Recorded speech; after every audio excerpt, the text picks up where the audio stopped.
sekalipun hujan di luar, jadi tidak akan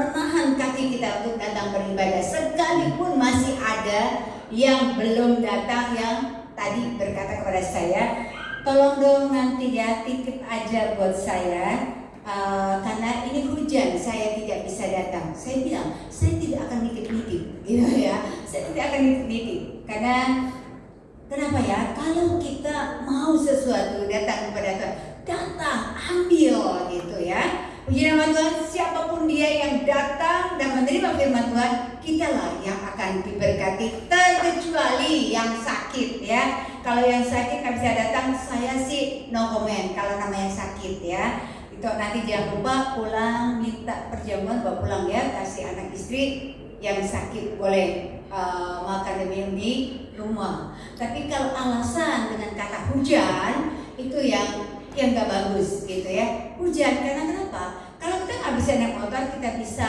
naik Grab ya. Jadi nggak ada alasan untuk Tuhan ya. Puji nama Tuhan.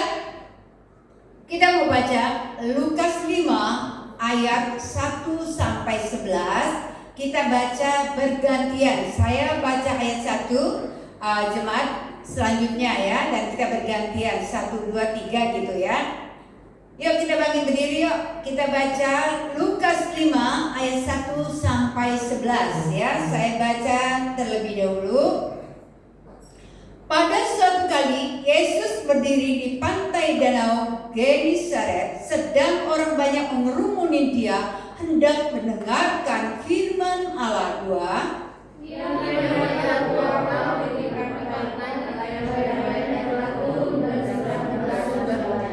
Ia naik dalam salah satu perahu itu, yaitu perahu Simon, dan menyuruh dia supaya menolakkan perahunya sedikit jauh dari pantai. Lalu ia duduk dan mengajar orang banyak dari atas perahu. 3, 4. Setelah selesai berbicara, ia berkata kepada Simon, bertolaklah ke kapal yang dalam dan lebarkanlah dalam untuk menyeberangkan. Simon menjawab, Guru, telah sepanjang malam kami bekerja keras dan kami tidak menangkap apa-apa, tetapi karena Engkau menyuruhnya, aku akan menebarkan jala juga. Dan setelah mereka melakukannya, mereka menangkap 12 ekor sehingga jala mereka mulai koyak.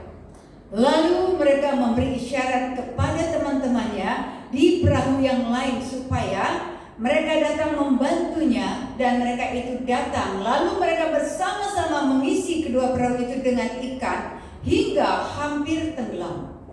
Ketika mereka itu berjalan, ia pun tersungkur di dalam Yesus dan berkata, Tuhan, pergilah daripadaku, karena kami ini seorang dosa. Sebab ia dan semua orang bersama-sama dengan dia takjub oleh karena banyaknya ikan yang mereka tangkap.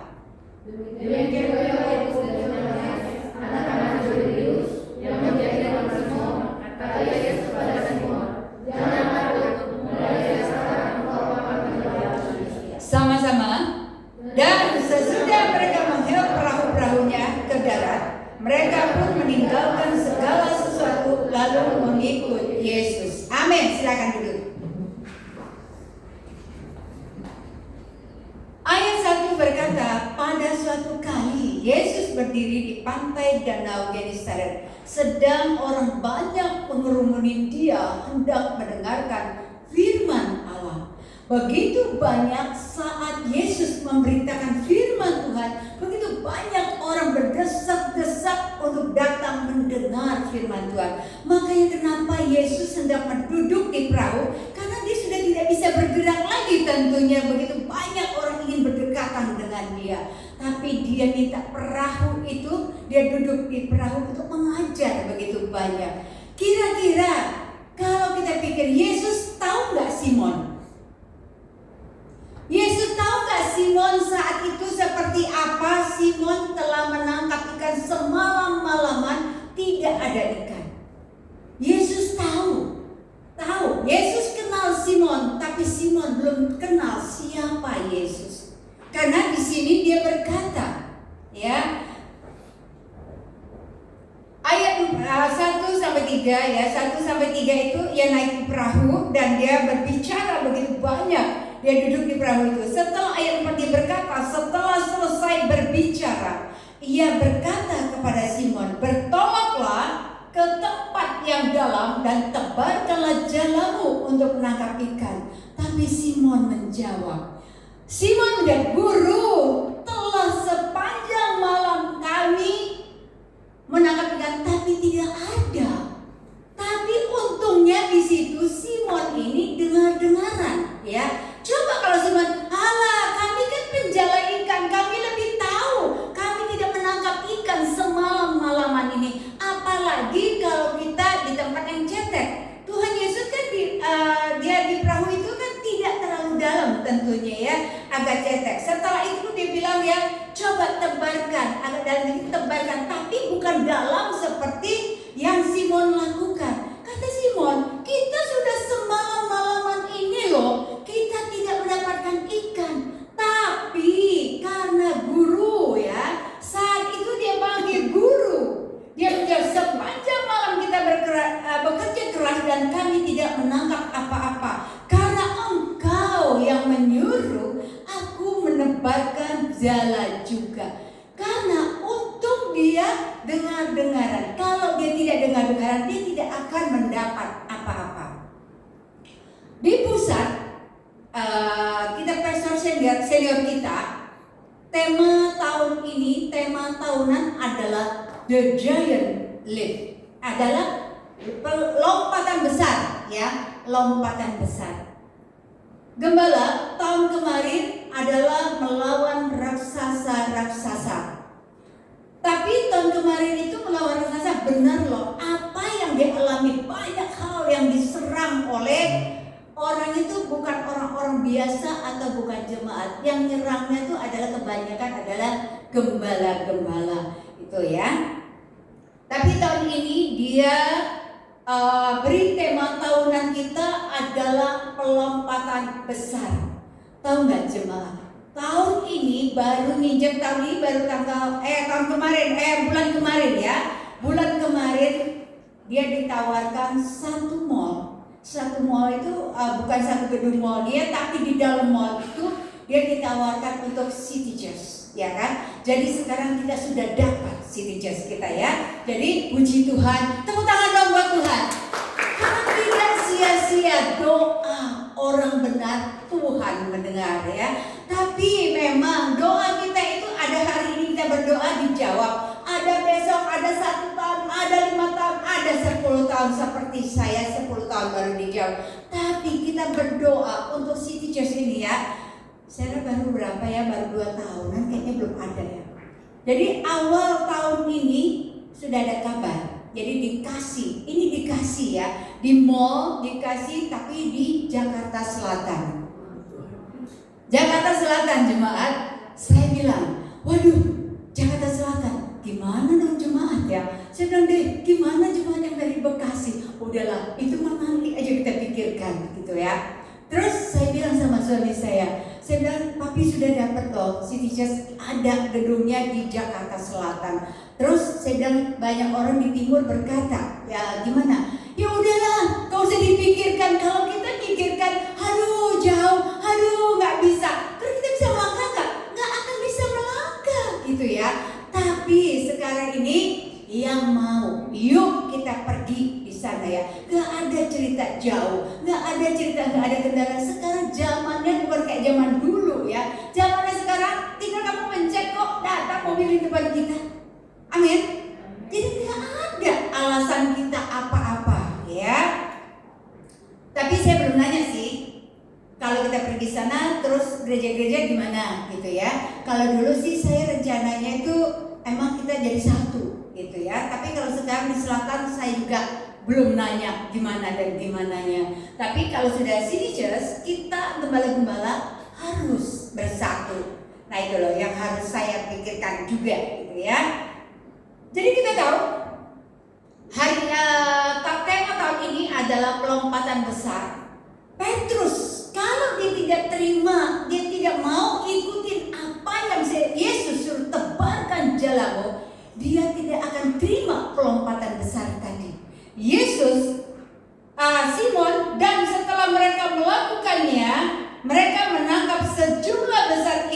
sehingga jalan mereka mulai goyang. Itu pelompatan besar yang Petrus terima. Setelah dia terima apa yang disuruh Yesus, tebarkan jalanmu. Menurut Petrus Simon, dia juga bilang, kita sudah semalam-malaman melakukan tidak dapat ikan. Tapi begitu dia, oke, kalau guru yang menyuruh, kita akan menebar. Setelah dia menebar, begitu banyak ikan yang dia dapat. Sampai dia berkata, lalu mereka memberi isyarat kepada teman-temannya di perahu yang lain supaya mereka datang membantunya. Dan mereka itu datang, lalu mereka bersama-sama mengisi kedua perahu itu dengan ikan hingga hampir tenggelam. Itu berkat yang tidak pernah kita pikirkan. Makanya kita di sini tema saya adalah jangan pernah melawan perintah Tuhan. Kalau Tuhan sudah mengajarkan kita ya, baca firman, jangan bilang alasan ngantuk saya baca firman ya. Ayo beribadah, males hujan saya beribadah. Kita nggak pernah tahu di sini di gereja Tuhan mau bicara apa. Bukan saya yang bicara, tapi saya tahu firman Tuhan ini adalah Tuhan sendiri yang bicara kepada kita. Jadi kalau Tuhan sudah menentukan kita ibadah, jangan pakai alasan apapun. Terkecuali 2 minggu yang lalu banjir di mana-mana, apa boleh buat ya? Kita nggak bisa lihat. Tapi itu pun kita ada live ya. Tapi saya nggak tahu di sini ikutin semua nggak sih? Ikut ya, puji Tuhan, ya kan? Tapi sebagian banjir, kita tidur aja. Padahal kita udah ini sih, udah nyemangati semua. Ayo nonton ya live kita, gitu ya. Tapi itulah, kadang-kadang Tuhan memberi kita, tapi kitanya yang suka ogah-ogah. Kita lihat Petrus, kalau dia tidak mau menebarkan jalannya, mungkinkah dia mendapat ikan besar begitu banyak? Siapa yang tahu ikannya berapa banyak yang dia terima? Berapa? Ada yang tahu nggak ikannya berapa? Pernah hitung nggak? 1 perahu. Totalnya 153 ya, nggak salah saya. Coba baca gitu ya nanti ya. Jadi Petrus mendapat itu 153 ikan ya yang ada ya. Coba kita pikirkan, ketika Simon dengar-dengaran kepada Tuhan, dia mendapat berkat begitu luar biasa. Demikian juga kita. Kalau kita sudah Tuhan bilang, ayo jemaat baca firman. Kalau kalian baca firman itu, yang untung siapa? Emang gembala yang untung? Bukan. Jessica sejak kerja nggak pernah lagi lapor baca firman. Tuh, kenapa? Masa nggak sempat? Harusnya sempat dong. Misalnya kamu kerja bangunnya jam 7, jam 6, baca lapor. Habis baca tuh langsung lapor gitu. Jangan belum kerja, waduh teriak-teriak sama Tuhan. Ya, sudah kerja lupa lapor, jangan ya. Ayo kita semua, banyak sih di sini ya. Kalau saya sebut pada tersinggung semua ya. Saya lihat itu muka udah pada lonjong. Ya, pada lonjong. Kenapa?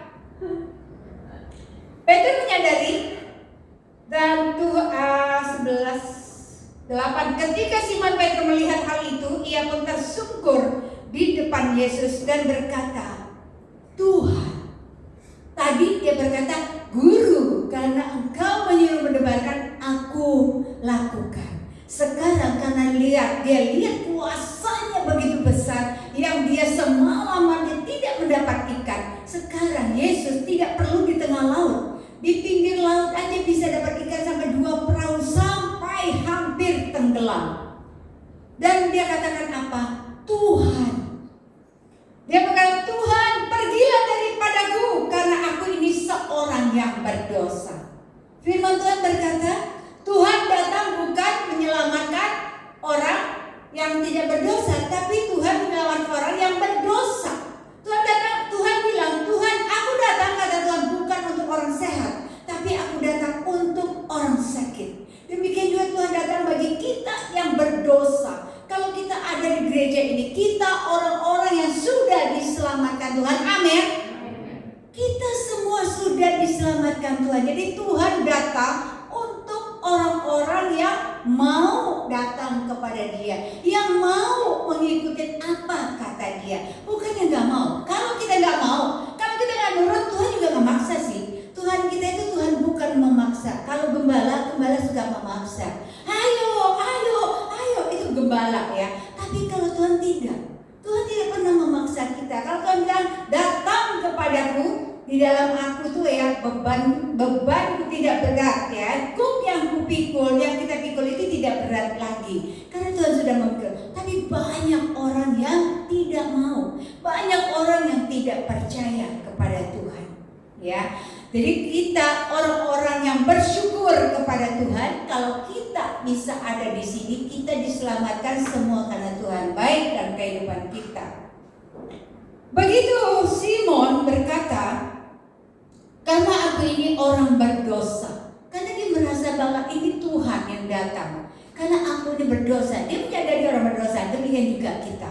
Kalau kita merasakan bahwa kita ini adalah orang yang berdosa, jangan pernah jauh dari Tuhan. Kita harus dekat-dekat kepada Tuhan. Karena Tuhan itulah yang selalu mengingatkan kita. Kalau kita sudah mulai menyimpang ke kiri, Tuhan pasti, Roh Kudus pasti mengingatkan kita. Jangan ke kiri atau ke kanan itu ya. Lurus berpandang kepada Tuhan. Kalau kamu ke kiri, ke kanan, itu jurang. Tuhan bilang lurus, pandangkan aku. Jangan berkata, di sana enak loh, di sana enak loh. Belum tentu enak, ya. Belum tentu enak semuanya itu. Jadi ada makanya Yesus memanggil kita karena Yesus mengasihi kita. Karena tanpa Yesus dalam kehidupan kita, kita tidak bisa berbuat apa-apa. Ayat 10 berkata, demikian juga Yakobus dan Yohanes, anak-anak Zebedeus yang menjadi teman Simon. Kata Yesus kepada Simon, jangan takut, mulai dari sekarang engkau akan menjala manusia. Mulailah sekarang, yuk tetangga-tetangga kita, teman-teman kita, ajak beribadah. Kalau kita lihat mereka belum beribadah, ajak mereka untuk beribadah bersama. Jangan seperti David itu rindu untuk beribadah, tapi di sana nggak tahu tempatnya di mana beribadah. Benar ya David? Sekarang kamulah buat komsel. Walaupun 3 orang nggak apa-apa David, muji, nyanyi, gitu nggak apa-apa. Justru dari 3 orang itu nanti David pasti ada suara-suara yang akan berkata, ayo di sana ada konser atau ada persentuhan doa. Tidak ada yang mustahil bagi Tuhan, ya. Jadi kalau bisa lakukan, walaupun ya teman-teman kita kalau tidak seiman, ya mungkin kamunya tetap bicara mengenai tentang Tuhan Yesus. Lama-lama kan mereka heran ya, ini anak ngomongnya Yesus melulu. Siapa sih Yesus itu? Gitu loh, ya. Pasti suatu saat Tuhan akan pakai kamu, atau kamu bisa berdoa, Tuhan, aku rindu loh banyak teman-teman ini ya, supaya ada persetujuan doa. Kita berdoa, gimana caranya? Nanti Tuhan bisa kirim caranya. Beneran, kita di sini orang tuamu, saudaramu tidak pernah berhenti berdoa buat kamu, ya. Yakin dan percaya bahwa kita akan alami seperti Petrus itu loh, ya. Dengar suara Tuhan, dengar apa yang Tuhan mau dalam kehidupan kita, sehingga kita bisa mendapat perlompatan besar itu akan kita terima nantinya. Amin. Mau semua? Imanin ya, imanin. Maknanya di sini Yesus memanggil kita untuk meninggalkan kehidupan lama kita dan ikut Dia sungguh-sungguh. Masalahnya sekarang banyak orang belum sungguh-sungguh mengikut Yesus, ya. Ibadah gitu aja, nggak ngerti. Sungguhnya itu harus seperti apa, melakukan itu harus seperti apa. Tahu nggak jemaat? Yang harus kita lakukan itu adalah kita bukan hanya percaya kepada Yesus terus selamat. Enak bener kalau kayak gitu Maya. Percaya selamat masuk surga, belum tentu. Karena kenapa? Yesus mau itu adalah kita setia sampai kita akhir hidup kita. Kalau kita nanti sudah dipanggil pulang, kita tetap setia kepada Tuhan. Itu baru namanya setia. Dulu saya punya sepupu ya.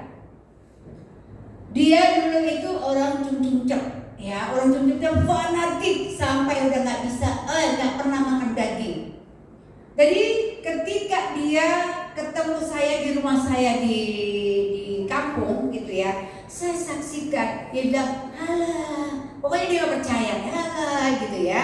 Ternyata apa yang kita saksikan itu ya itu tadi, kita nggak tahu. Hari ini kita ngomong, setahun kemudian, 2 tahun kemudian, kita nggak pernah tahu. Kata Tuhan, pokoknya kita tabur, kita siram. Yang menumbuhkan adalah Yesus sendiri. Saya saksikan dia tentang Yesus, dia nggak percaya.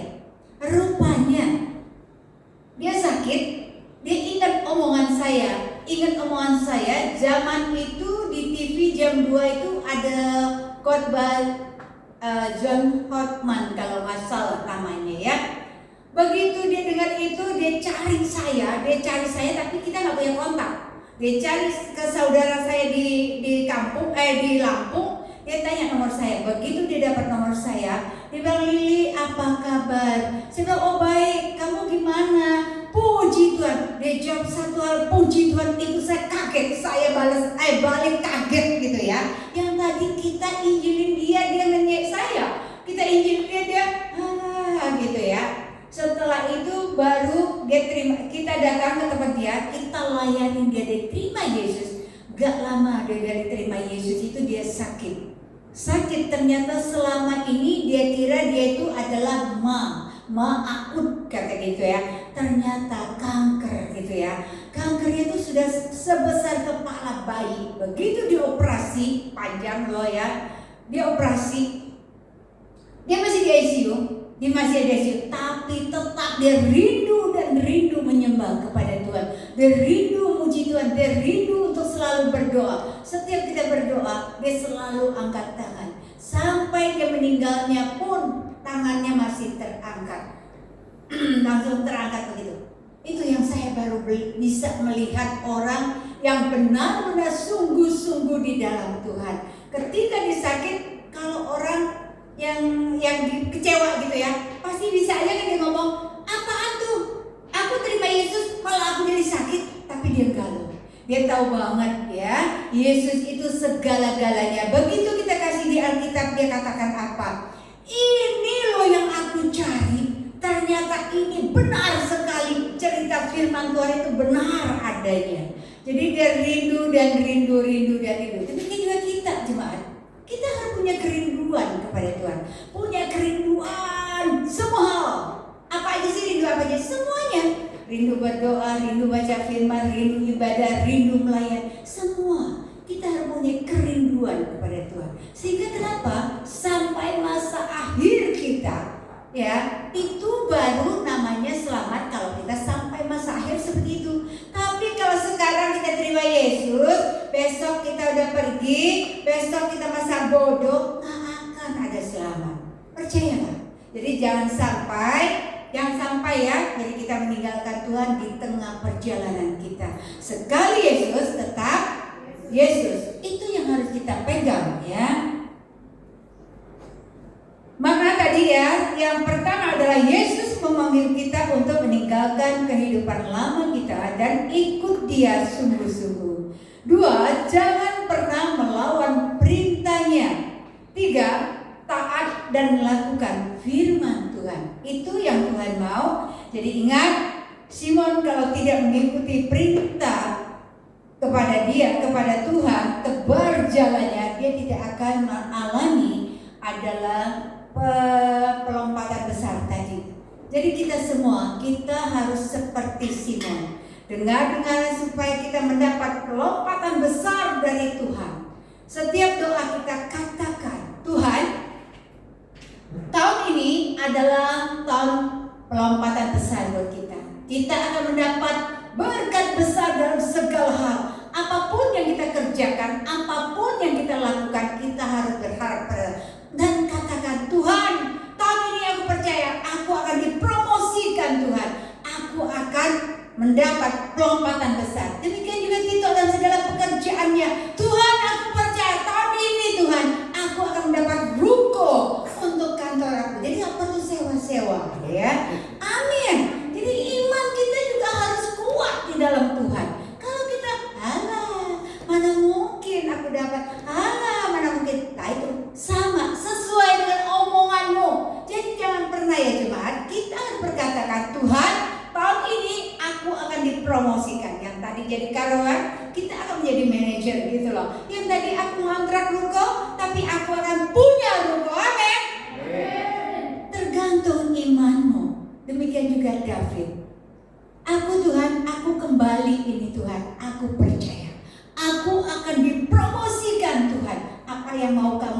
omongin sama Tuhan. Aku kan nggak tahu ya apa yang maunya David. Jadi omongin sama Tuhan apa kerinduan David tuh, balik kembali ke Jerman. Satu hal kita berdoa, David berhasil, jadi semua nama Tuhan ditinggikan dan dimuliakan. Percayalah. Kalau kita nggak percaya, ya sampai di mana imanmu? Kalau imanmu percaya bahwa Tuhan sanggup, Tuhan mampu, seperti Simon, ya. Simon begitu dia percaya, dia mendapatkan ikan begitu banyak. Jadi kita juga bisa seperti Simon. Lakukan apa yang sedang kita kerjakan. Kita perkatakan, Tuhan, mulai hari ini aku akan dipromosikan. Tuhan, mulai hari ini aku berhasil. Tuhan, mulai hari ini aku diberkati. Jadi tergantung iman setiap kita. Kita akan lakukan seperti apa yang Simon lakukan. Bukan hanya Simon, jadi Tuhan datang bagi semua umat manusia. Jadi bukan hanya Simon, tapi kita semua. Amin. Puji nama Tuhan. Mari pemusik, kita harus percaya. Karena Simon diberkati Tuhan, kita juga diberkati Tuhan. Kalau Simon diberkati dengan ikan melimpah-limpah, kita juga akan diberkati Tuhan dengan melimpah. Amin. Puji nama Tuhan.